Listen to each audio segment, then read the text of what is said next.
आदरणीय अध्यक्ष जी, मुझे याद है तब तो मैं शासकीय व्यवस्था की राजनीति में नहीं था। मैं एक संगठन के कार्यकर्ता के नाते काम करता था। उस समय एक चर्चा सुनने को मिलती थी गलियारों में कि देखिए ये कैसे लोग हैं,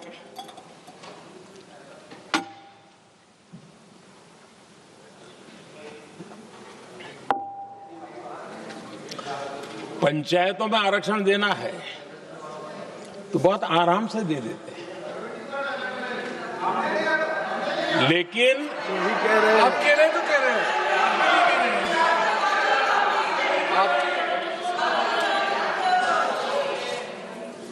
पंचायतों में आरक्षण देना है तो आराम से देते हैं, क्योंकि उसमें उनको खुद का पद जाने का डर नहीं लगता है। उसको लगता है हम सुरक्षित यार वहां दे दो।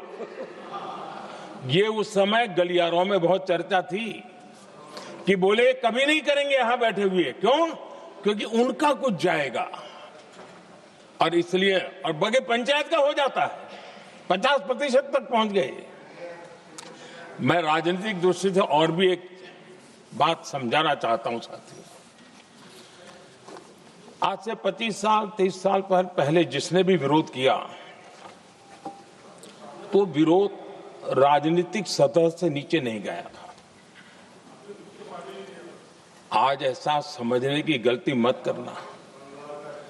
पिछले 25-30 साल में ग्रास रूट लेवल पे पंचायती चुनाव व्यवस्थाओं में जीत करके आई हुई बहनों में एक पॉलिटिकल कॉन्शियसनेस है। वे ओपिनियन मेकर हैं ग्रास रूट लेवल पे। 30 साल पहले वो शांत रहती थी, बोलती नहीं थी, समझती थी, बोलती नहीं थी। आज वो वोकल है और इसलिए अब जो भी पक्ष विपक्ष होगा, वो जो लाखों बहनें कभी न कभी पंचायत में काम कर चुकी है, प्रतिनिधित्व कर चुकी है, जनता के सुख दुख की समस्याओं को गहराई से देखा है, वो आंदोलित है। वो कहती हैं कि झाड़ू कचरा वाले काम में तो हमें जोड़ देते हो, वो तो परिवार में भी पहले होता था। अब हमें निर्णय प्रक्रिया में जोड़ो, और निर्णय प्रक्रियाएं विधानसभा में और पार्लियामेंट में होती है।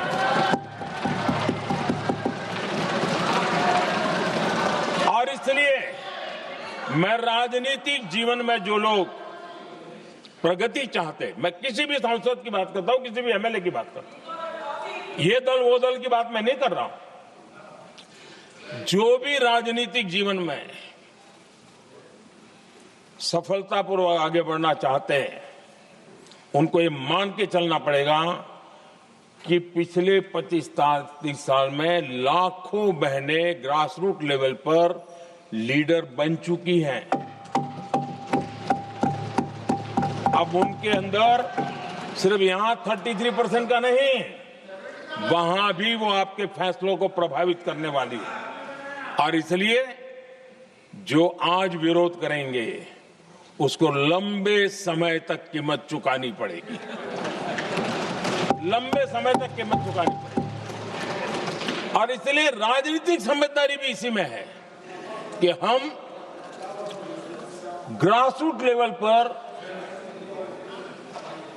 महिलाओं की जो पॉलिटिकल लीडरशिप खड़ी हुई है, उसको आपने अब कंसीडर करना पड़ेगा। यहां मैंने सुना हमारे मुलायम सिंह जी थे, तब से एक विषय चला रहे हैं, उनके परिवार वाले भी चला रहे हैं। आप देश की बहनों पर भरोसा करो ना, उनकी समझदारी पर भरोसा करो। एक बार 33% बहनों को यहां आने दो, आकर के उनको निर्णय करने दो, किसको देना है, किसको नहीं देना है, इस वर्ग को देना, उस वर्ग को देना, करेंगे वो निर्णय। हम उनके सामर्थ्य पर आशंका क्यों करते भाई? एक बार आने तो दो, उनको आने तो दो। जब आएंगे तो 34 पे, और दूसरा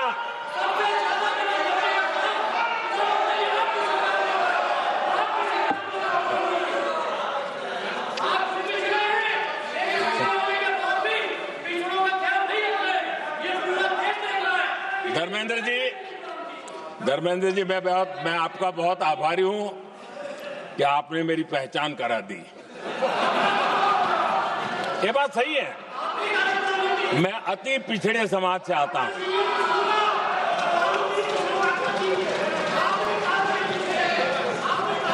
धर्मेंद्र जी, मैं आपका बहुत आभारी हूं, और अखिलेश जी मेरे मित्र हैं तो कभी कभी मदद कर देते हैं।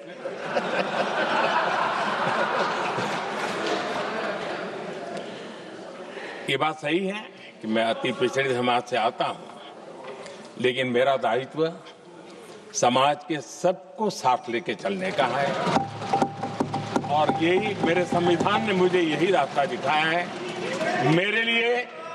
मेरे लिए संविधान ही सर्वोपरि है, और इसलिए ये संविधान की ताकत है कि मेरे जैसा अत्यंत छोटे समाज का, अति पिछड़े समाज के व्यक्ति को इतना बड़ा दायित्व देश ने दिया।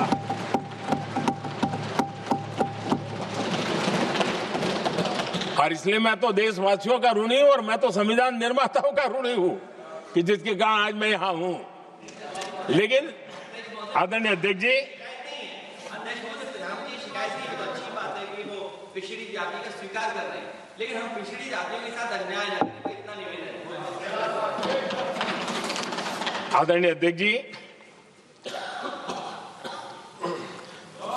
आज जीवन के हर क्षेत्र में हम देखें कि नारी शक्ति देश के गौरव को बढ़ाने वाले, परचम लहराने में कहीं पीछे नहीं है जी। हम गर्व कर सकें इस प्रकार से जीवन के अलग अलग क्षेत्रों में आज हमारी माताएं बहनें बहुत बड़ा योगदान, हमारी बेटियां तो कमाल कर रही हैं जीवन के हर क्षेत्र में।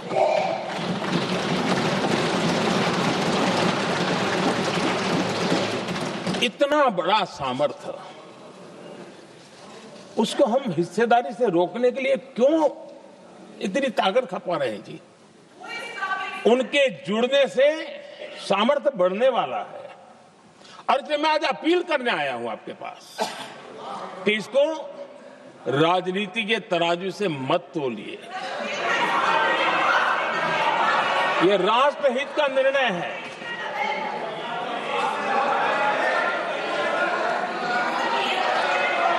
आदरणीय अध्यक्ष जी, आज का हमारे सामने अवसर एक साथ बैठ करके एक दिशा में सोच करके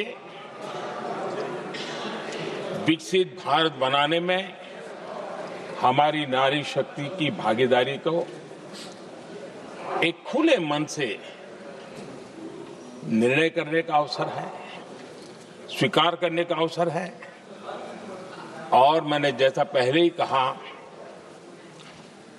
कि आज पूरा देश और विशेष करके नारी शक्ति